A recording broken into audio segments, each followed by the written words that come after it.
Hi friends, welcome to my channel. So इस video में हम फॉर्म्ड एलिमेंट के बारे में जानेंगे।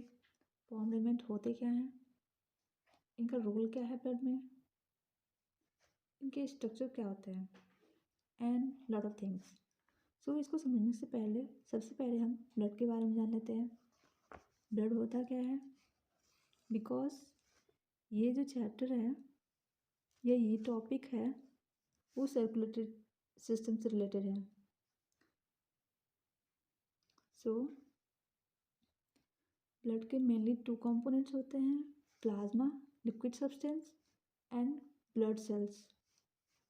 सो ये जो ब्लड सेल हैं वो प्लाज्मा में फ्लोट करते हैं एंड हार्ट से पंपिंग के बाद all over the body circulate करते हैं। फॉर्म्ड एलिमेंट्स या blood cell different different types के होते हैं। इसमें सबसे पहले रखा गया है आरबीसी को, फिर डब्ल्यूबीसी को रखा गया है और लास्ट में प्लेटलेट्स को रखा गया है। आरबीसी एक यूनिक सेल होती है, डब्ल्यूबीसी खुद में ही एक यूनिक सेल्स होते हैं जो आगे चल के डिफरेंट डिफरेंट सेल्स में खुद ही डिवाइड हो जाती हैं। प्लेटलेट्स भी अलग होता है, इनके अपने अपने फंक्शन होते हैं और अपना अपना शेप होता है। आरबीसी के बारे में सबसे पहले समझ लेते हैं। आरबीसी का एक और भी नाम होता है एरिथ्रोसाइट, इसको भी जानना बहुत ज़रूरी है। एरिथ्रो सिंपली मीन्स होता है रेड, सो इसीलिए आरबीसी को रेड ब्लड सेल्स भी कहते हैं और ल्यूकोसाइट भी कहते हैं डब्ल्यूबीसी को।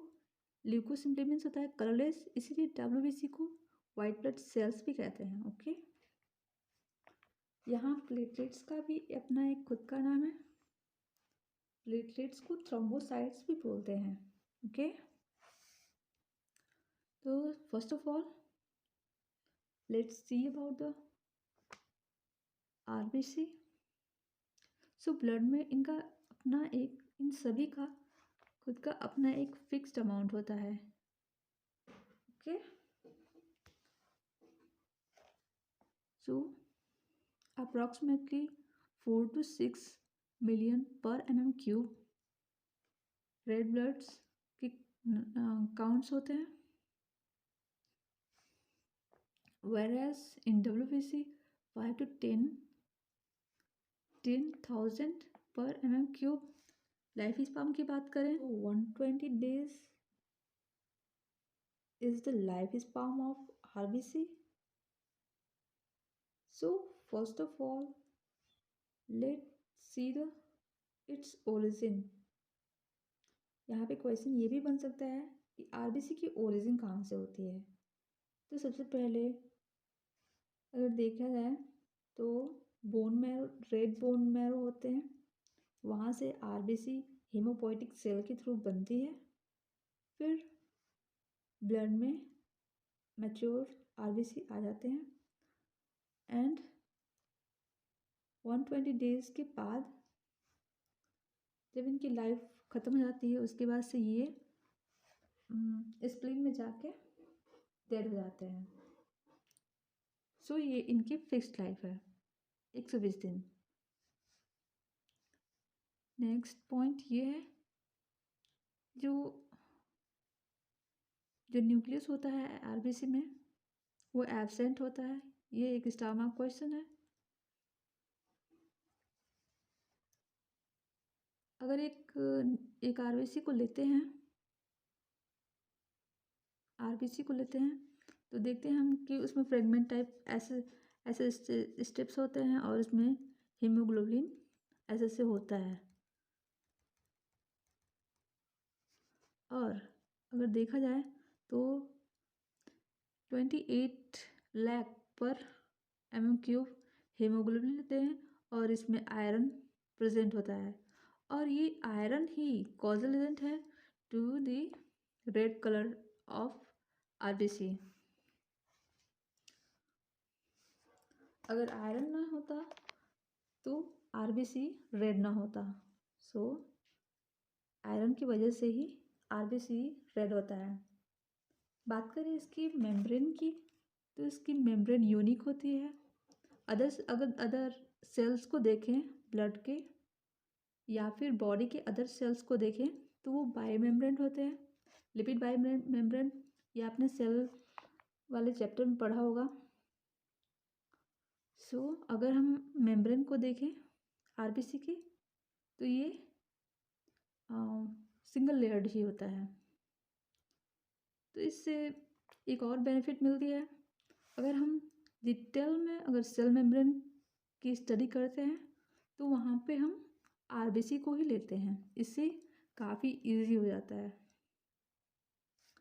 बात करें अगर शेप की, तो जो शेप होता है आरबीसी का वो कनकेव होता है। अगर हम किसी सिक्के को देखते हैं, मान लीजिए यहाँ पे कोई सिक्का है, गोल है ऐसे, तो इसको अगर हम पलट के देखते हैं, बीच से देखते हैं सीधा करके, तो ऐसे में दिखाई देगा। सेम अगर हम आरबीसी को देखते हैं तो वो कुछ ऐसे दिखाई देगा।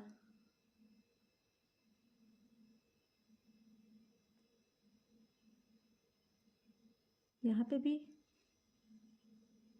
गड्ढा सा होगा और यहाँ पे भी गड्ढा सा। ओके, तो ये इसका यूनिक शेप होता है। और यूनिक शेप होने का भी एक कारण होता है, ताकि ये इसको सरफेस ज़्यादा मिले और ये ज़्यादा से ज़्यादा ऑक्सीजन को ऑब्जॉर्व करे। ओके, तो कलर के बारे में हमने खुद ही पढ़ लिया, ऊपर ही पढ़ लिया। बात करें अगर फंक्शन की, तो फंक्शन इसका ऑक्सीजन एंड कार्बन डाइऑक्साइड को ट्रांसपोर्ट करने का है। ओके, अब हम प्लेटलेट्स के बारे में पढ़ लेते हैं, फिर उसके बाद से डब्ल्यूबीसी को पढ़ेंगे। डब्ल्यूबीसी का थोड़ा सा लंबा है और इसके फंक्शन भी as compare to RBC and platelets ज़्यादा होते हैं इन द ब्लड। प्लेटलेट्स के बारे में अगर बात करें तो प्लेटलेट्स का जो अमाउंट है पर mm³ वो 2 to 4 लाख और 150 to 100 K to 400 K होता है पर क्यूबिक mm। ओके, इसकी ओरिजिन भी ब्लड मैरो में होती है, जैसे आरबीसी की हो रही थी, बट इसमें मेगा कैरियोसाइट सेल आते थे। तो मेगा कैरियोसेल्स प्लेटलेट्स को बनाते हैं। इसका फंक्शन भी ब्लड में काफ़ी इम्पोर्टेंट होता है, बिकॉज ये ब्लड क्लोटिंग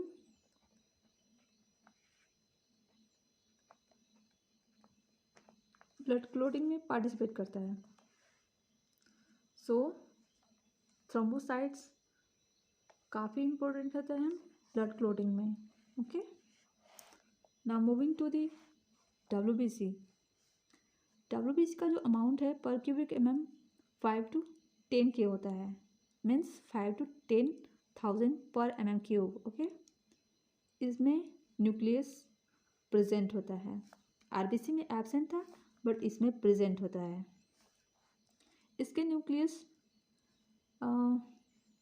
डिफरेंट सेल्स में डिफरेंट होते हैं। Granulocyte and agranulocyte means nucleus दो टाइप के होते हैं, या तो एग्रेनुलोसाइट होगा या तो ग्रेनुलोसाइट होगा। ग्रेनुलोसाइट मीन जो उसका न्यूक्लियस होगा वो ग्रेन्स के फॉर्म होगा। साइटोप्लाज्मिक ग्रेन्यूल्स मीन्स जो उसके न्यूक्लियस होंगे वो फ्रेगमेंटेड हो गए। मान लीजिए ये डब्ल्यूबीसी है, ओके, और ये इसका न्यूक्लियस है, तो ये एक फ्रेगमेंट, ये दूसरा हो गया,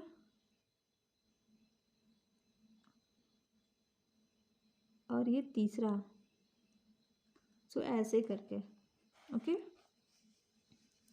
और granulocytes, suppose that it is a cell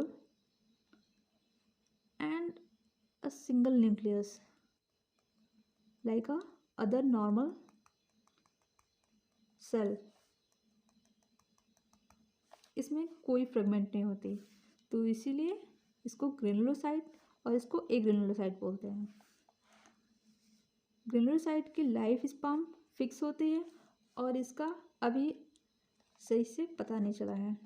तो life span of granulocytes 12 hour to 3 days होती है। ये इसलिए फिक्स की गई है जब बॉडी में कभी भी अगर अगर कोई इन्फेक्शन या फिर कोई एबनॉर्मल बायो एजेंट्स आ जाते हैं, तब इनकी ओरिजिन होती है और तब ये एक्टिव होते हैं। सो 12 आवर टू 3 डेज इनका मैक्सिमम लाइफ स्पान होता है। तो बात करें अगर ग्रेनुलोसाइट्स की, तो ग्रेनुलोसाइट्स मेनली 3 टाइप्स के होते हैं, 3 टाइप्स के सेल्स होते हैं, neutrophils, eosinophils and basophils. Neutrophils वो होते हैं, इनके नाम में ही इनके बारे में थोड़ी सी और जानकारी दी गई होती है। Neutrophil simply nil, there is nothing. Okay, so neutrophils means होता है, ये इसलिए न्यूट्रोफिल्स नाम रखा गया है क्योंकि ये न्यूट्रल डाई से स्टेन होते हैं। और इओसिनोफिल्स को हम एसिडोफिल्स भी बोलते हैं, सेकेंड नेम है। ओके,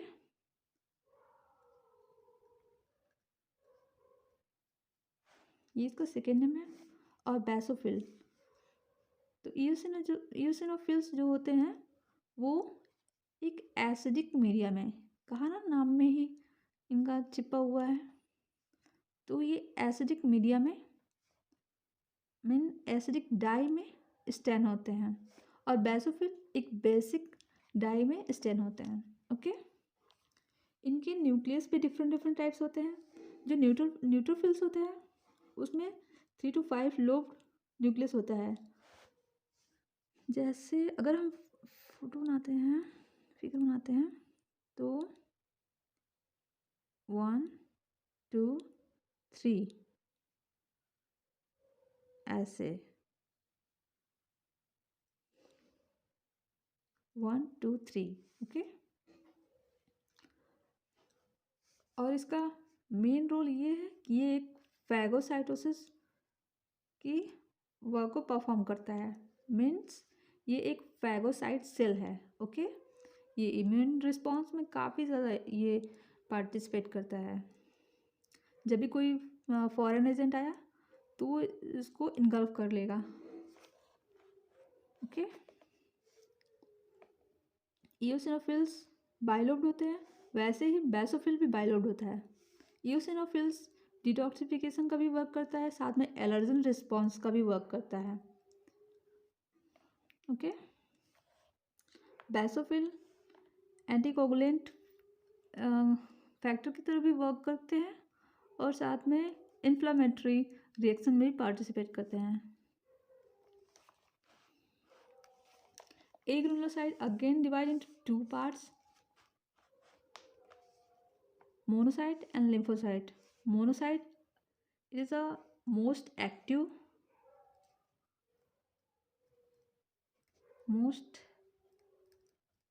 cells और ये एक तरह के फैगोसाइट सेल होते हैं।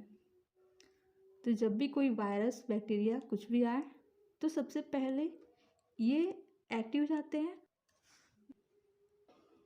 लिम्फोसाइट्स ये मोस्ट इम्पोर्टेंट सेल होता है क्योंकि ये इम्यून रिस्पॉन्स में सबसे ज़्यादा रोल प्ले करता है। लिम्फोसाइट्स ये तो आपको पता ही होगा। Lymphocytes again divide into B lymphocytes and T lymphocytes. B lymphocytes humoral response, humoral immunity में पार्टिसिपेट करते हैं, whereas T lymphocytes are play important role in cell mediated immunity. Okay, इस तरह से ये इम्यून रिस्पॉन्स में काफ़ी इम्पोर्टेंट रोल प्ले करते हैं। Okay, so this is all about